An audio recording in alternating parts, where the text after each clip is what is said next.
welcome to the Creative Juggle Joy podcast. I'm Delores, and this is the space where we talk honestly about building a creative life and a business that actually fits real people, real schedules, and real seasons of life. Today's episode, I think you're all going to relate to, especially if you've ever felt creative but unsure of where to focus, or like you came to art later than you thought you were supposed to. I'm joined today by Kim Snider, the artist behind Play Art with Kim. Kim has such a thoughtful and encouraging creative story. We talk about finding creativity later in life and how greeting cards became that niche, that little niche that finally clicked, and how print on demand, Card Isle, and focused challenges helped turn experimentation into real momentum. We'll also talk about something really exciting that happened to Kim. She had a viral greeting card moment, and I'll talk about what that actually looks like day to day and how that success has helped Kim get really clear about where she wants to go next, including licensing.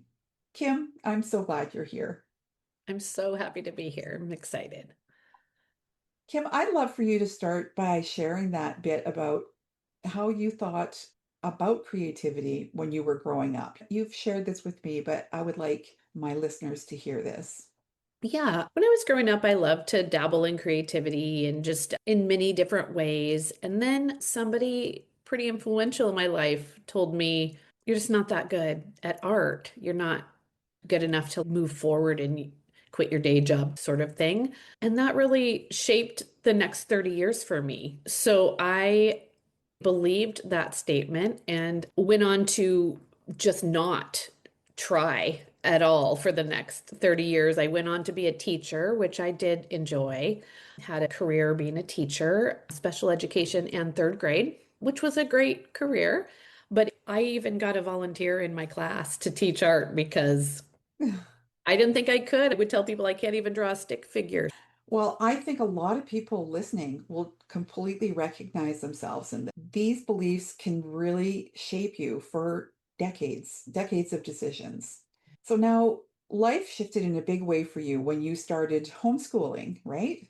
Yes. Yes. So I got married and we adopted two boys from the foster care system.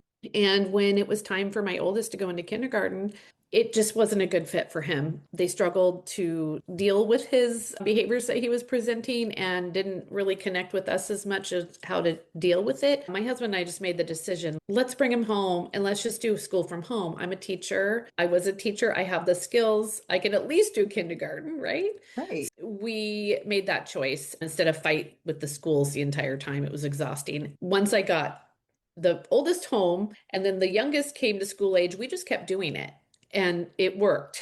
And so then I realized I'm going to have to teach art myself. At this point, there's lots of tutorials. We called it YouTube Academy. So I went on to YouTube Academy and I just started looking for little cute art projects I could do with my kids. And once I started, I realized, well, this is just a skill.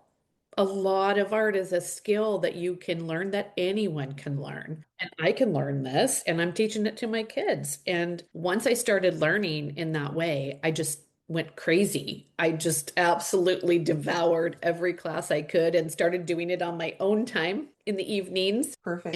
never stopped learning. I'm still learning all the time. That's amazing. I love that. That realization that you can do it is Yeah, so huge. And just understanding that this is learnable and that right. changes everything.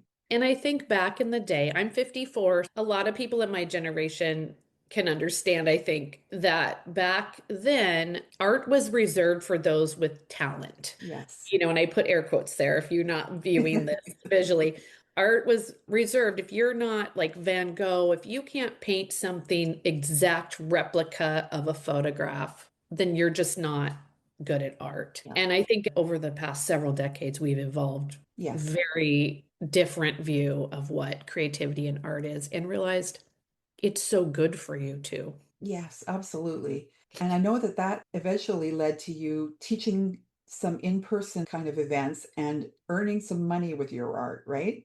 Right. I feel like it's one of those things, and I've watched so many people do this too. You start doing something, and what I started doing was watercolor, and then I would create cards for my friends on their birthdays or whatever it was, hand painted cards. And my friends just loved these cards, and they would tell me they would keep them, they wouldn't throw these cards away. And once you do something that brings you so much joy, you want to share it, right? You want to share it. You're like, hey, Yeah. you could do this too. And I was really passionate about letting people know I didn't think I could do it either. Because so many people would say to me, I'm not an artist, I'm not creative. And I was like, let me shape that a little bit for you because I used to be exactly that way. And so that was kind of my behind the scenes feeling of I want other people to know they can do this and feel this Yeah. joy of doing it too. So I started with one class on card making. All my friends came and they just loved it. And they would send me pictures of the cards that they made for their friends, and their friends were loving it. And it just brought me so much joy, right? And then people kept showing up. Yeah. And then each time I would learn something or create something new, I'd make a class. And I had a lot of people that just, because I think they felt comfortable that I wasn't this artist who was above the skill level, that I was going to approach it in a way that came from a very beginning standpoint. Does that make sense? It does totally. It was comfortable to come and just learn a fun thing. And I would really speak to that place in them that said they're not creative because I believe wholeheartedly that we all have that in us Yeah. that we're created with creativity. And so don't say you're not creative because it's in you. You just haven't Yes. found it yet, right? And it is such an important distinction because artists, a lot of artists, also have that teaching heart. People like you who even take up art later in life, we're wanting to have friends to do our art with because it's Oh, fun. yes. And so we share it. And that's how the whole teaching culture started and, that whole creator movement. And so we're seeing so much more. Of course, the internet, everything helps. We can do these in-person things too and have so much fun with it. Now, I want to switch focus a little bit here because we first met through a greeting card challenge. Yes. So let's talk about greeting cards as a business. How, I'll just ask you, how did print on demand and Card Isle come into the picture for you at that time? Well, once you start dabbling in creativity, I think many of us follow the same path. We're like, "Ooh, I love these watercolors. Man, this is amazing. We buy all the watercolors, we buy all the paper, we buy Yes. all the things, and we love it." And then there's a class that comes through on mixed media or like collage. Ooh, let me try that. And so you buy all the stuff and you Yeah. do all the things.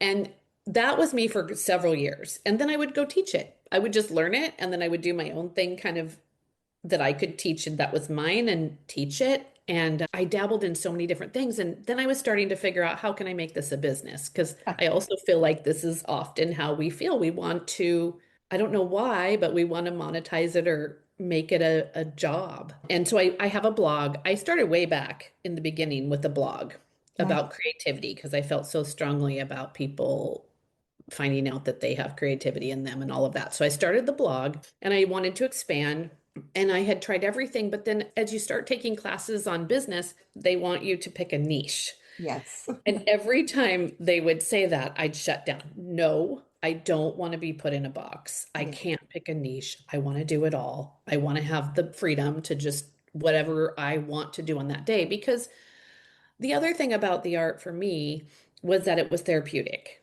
And my oldest has some significant challenges. And so life could be really challenging and draining. And so this art that I would come to during each day, I needed it to be helpful to my mental health as well. And I didn't want to give up any of it. But somehow I kind of went full circle back to cards because I thought, well, cards, the only limitation is the size. And I like to work small, but I can do any art I want on a card. I can do mixed media, I can do watercolor, I can do digital. So that was kind of an epiphany. Like, that's not limiting, that's actually helpful. And then your card challenge popped up. Perfect timing. I thought, well, now that I've kind of picked this niche, I need to focus in the classes or the challenges that come up. I'm going to choose them because of that niche. And I'm going to try really hard to not do the ones that come up that I just want to do for fun, but stick with this niche. And so that's when your challenge came up and it was free and I was grateful. And I thought, perfect. So I took the challenge and you're such an amazing teacher. Oh, thank you. I mean, really, really just so generous with your skills and all that you've learned and collected and what you do, you share. Yes. It's very, very wonderful. And so that's when I learned about Card Isle. And I had started a Zazzle store. You and And then I reflect each other's. We've done a lot of the same things. So that's why I'm fascinated listening to your story because all of this, everything that you've said, is exactly the way all of this kind of happened for me too. I love hearing about it. I do think there's a lot of people Yeah. that their story is very, very similar. Somewhere along the way, I found out about Zazzle, a print on demand. I learned about print on demand, and there Right. was a couple mother-daughter team that taught about Zazzle. So I took their class. And once you start putting your art on products, it's like, what? I mean, you start putting it on everything. So it's a similar idea. I Yeah. didn't pick a zone. I was like, I'm putting it on welcome mats. I'm putting it on cards. I'm putting it on journals. I'm putting it on pillows. Right. I just went crazy and I just kind of took my art and then I'd look at all the products and see what it would look good on and make something. But when you're that spread out and on a platform like Zazzle that has so many people, it's really hard to make any traction. So then when I took your challenge and Card Isle came open, I was like, well, to me, I didn't know about it. I thought, well, that's just a real focused thing on greeting cards for artists. And I looked up the website. It was a really cool website. So I just started posting after that challenge. I learned a lot. And there's that community. The Facebook community is a real, At that point, you weren't even really thinking about long-term strategy. You were learning what resonated and what sold and what didn't. And I really believe that experimenting phase is so important, even though it can feel a bit messy. Like you do feel like you're all over the place and you're trying different products and things. But I'm really glad to hear that you've kind of done the exact thing that you were fighting at the beginning, which is niching down.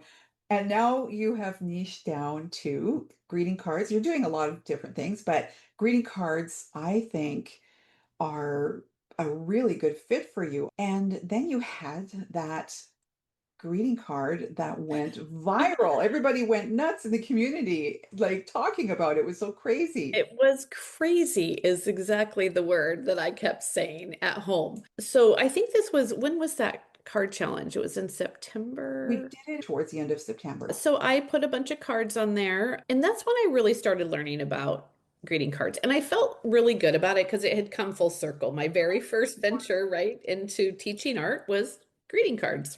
Right. So I felt really good about it. And I started learning because of your challenge how to put together a greeting card. And you showed lots of really cool examples and showed us your beautiful cards and your success. And so I started making them. And then Christmas, I thought, well, let me just look around and see what's out there for Christmas with watercolor. So I kind of put a search in watercolor Christmas, and I saw a lot of trees. Yeah. And I saw a lot of trees with lots of white space. So I was like, I've not really painted a tree before. And I looked at lots and lots and lots of trees. So, after a while, these things start absorbing and swirling around in your mind. Yeah. And one day I was just playing around at my art desk and I just scribbled out this tree, my first tree that I ever painted. And I thought, oh, I really like the way that looks. Let me see about putting it on a card. And so you just start playing, you scan it in and put it in the computer. And what I do is bring it up into Canva to add the font, how I want it, and maybe a few elements that like a star on top and things. And then I posted it. And it was the weirdest thing. Like one day, I think when I posted on our Facebook, I was so excited because it had made 500 sales. We were just like shocked and so excited. Everybody was rooting for you. It's like, yes, 500. That's Yes. great. And then every morning I'd look on my Card Isle dashboard and it started growing by like 1,000 a day. Oh my God. Next thing I know, it's 1,500. Next day, 2,500. And I'm going to be totally transparent. I kept thinking, what's happening? There's a glitch. There's no way I could have sold 1,000 between yesterday and today. There's a problem. And so I started making sure, like, okay, I kept expecting the next morning to wake up and have it tell me, I'm sorry, there was a there was a mistake in the numbers. Really, you've only sold 5 cards, not 5,000. But it didn't. It didn't ever, that was not the case. And the end of it, it was like 6,200 of those cards sold. Wow, And they were selling all the way through December. And they're still selling now, which is weird. really? I mean, Wow. not in that volume. But still, I mean, that's unprecedented in my circles. And so it was super exciting for all of us in the community and everybody that had been involved in the card challenge. Can you imagine the incentive that this gives to people who are just starting out? And I've had many participants and students, members of my school and membership who they'll try it out. And then the first month they sell 2 cards or they sell 10 cards. I mean, we Yeah. celebrate every single one. They're super Oh, I excited was about excited it. about 10 cards. Yeah. Now they're really excited about it. Now that they've seen this happened, and you're not the only one. We had somebody who sold 22,000 in the last quarter. I was amazed by that. Floors me. Yeah. Yeah. I Yeah. mean, I know that person because we've chatted on, and yes, she still feels imposter syndrome. right? Like, Yeah. And I this understand is that. what is so cool about having somebody like you on the podcast is to talk about that. And it's so exciting when it happens. But at this point, you have had it happen. And so Yeah. not only you, but the people who have been also part of this are knowing in their hearts that it could happen for them too. Yes. When you least expect it, when Yeah. you don't even have a clue that that's even possible, and then Yeah. boom. And I It's was doing it for several months before that happened with a right. few sales here and there. And I was excited about those 20 sales or whatever, right? Yes. Yay. I'd be like, yay, same thing happened for me. And we have definitely noticed that since Card Isle has been bought out by 1-800 Flowers, that a lot of people across the board are seeing a rise in their sales. We're getting more sales. So you just happen to jump in at the absolute best possible time because 1-800 Flowers is now also, if you go to their website, you'll see all the different places that are using 1-800 Flowers for selling upsells of cards. Also, like Godiva chocolates is a good example. I can't remember the other Yeah. ones.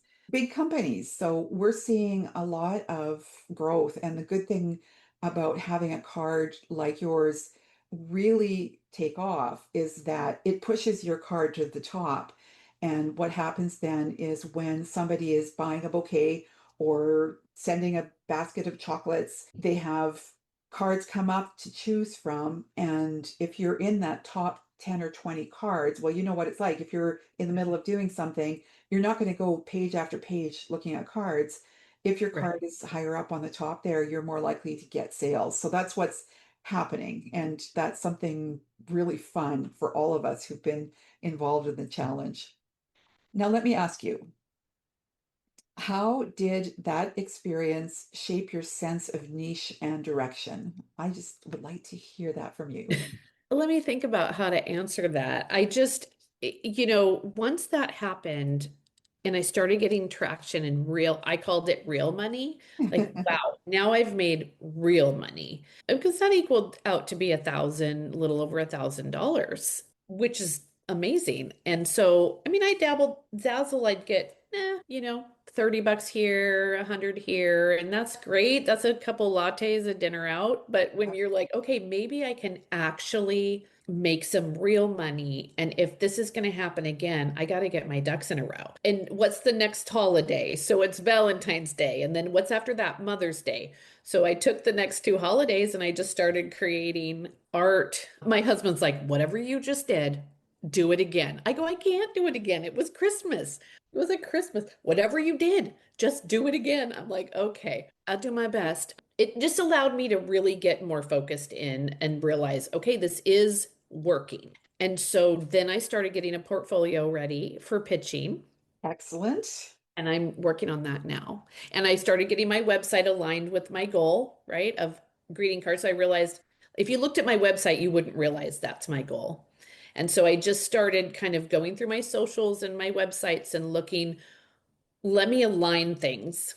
And now I have a greeting card gallery on my website, and I am posting cards and my socials and that kind of thing. And I'm teaching classes. My friends come over and we make cards for every holiday, and they love it. And so it's fun. That's so fantastic. And that clarity is often what people are looking for. They really want to figure it out. And what's happened for you is you were experimenting, and then this has now given you that intentional focus. Yes. And so and it's just exactly what your husband said is let's get this formula down. Let's figure it out. So I love that. That's really cool. And so great that he's vested, in what your success will be, which is so different than the experience that shaped you at the beginning, right? Talk Yeah. about opposites. Mhm. Now, you've also participated in the card challenges, which I know helped you with consistency, right? Yes, yes, definitely. And just dialing in how to take art that I may have already had Mhm. and kind of align it to a greeting card, which is not very hard. Right. Yes, It's consistency doesn't have to mean pressure.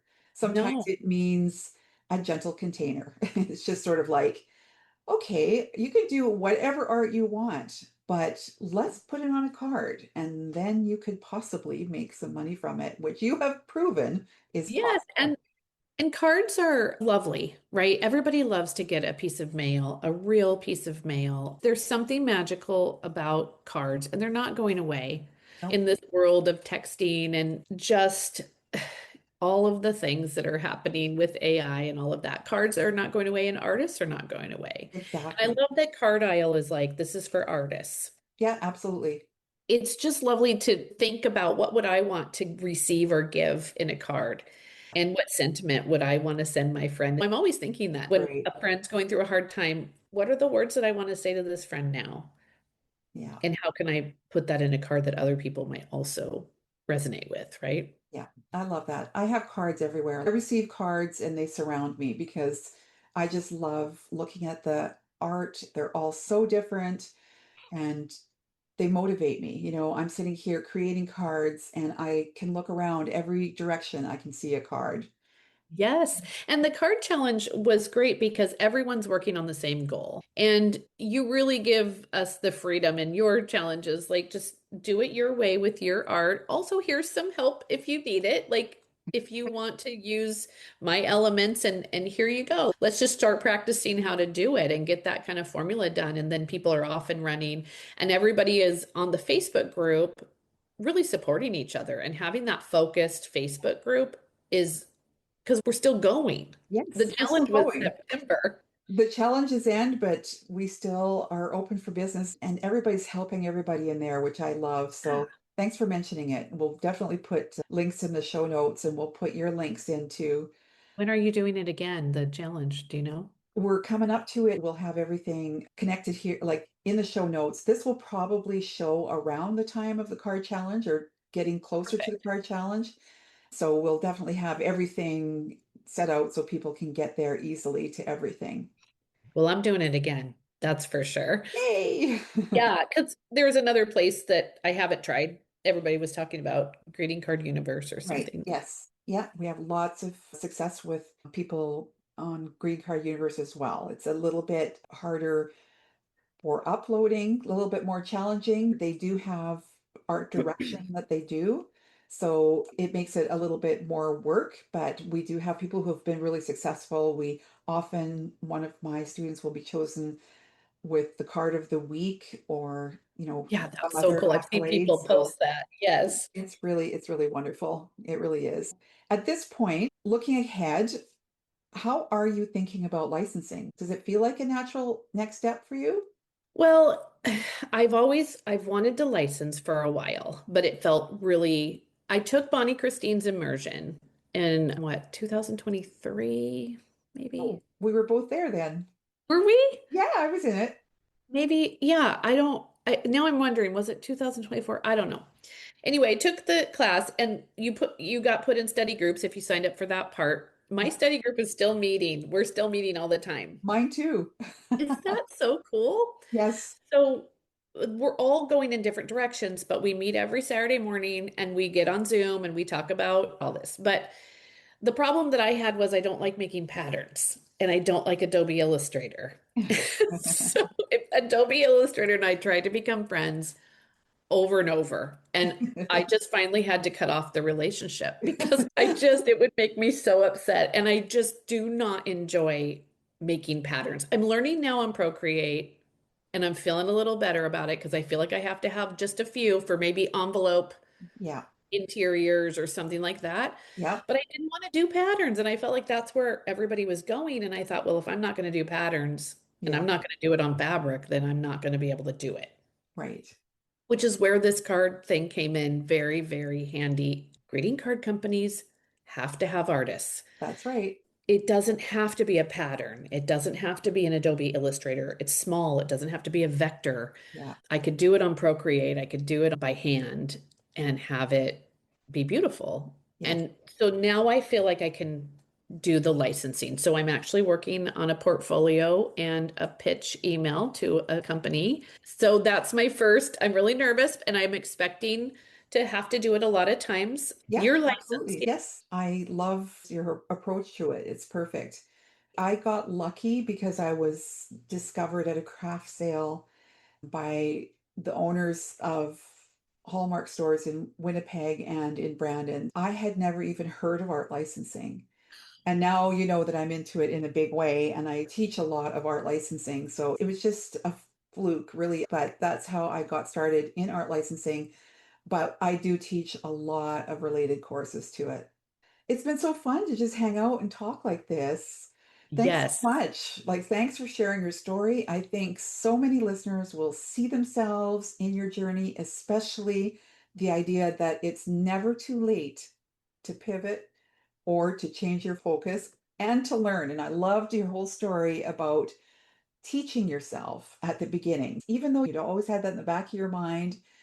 Once you started experimenting and getting out there and trying the different projects and things, you realized this is just a skill to learn. Yep. It's wonderful, wonderful to Yeah. hear. Well, thank you for having me. I've really enjoyed this and I feel honored to be able to come and be a guest on this podcast. And I think it's probably great for people to see that, I don't in any way feel that I have arrived anywhere. I've had one card go viral and I'm working on the next step. And I think a lot of people are there or almost there or, one step past and we're all just in there somewhere. And I think it's helpful to see other people who haven't had this massive, massive success. I don't know if I'm making any sense. You are. And to everyone listening, I hope this conversation reminds you that creativity is allowed to unfold in layers. You don't have to have it all figured out. You Right. just have to keep showing up. So keep creating, keep juggling, and most importantly, keep finding joy in the process.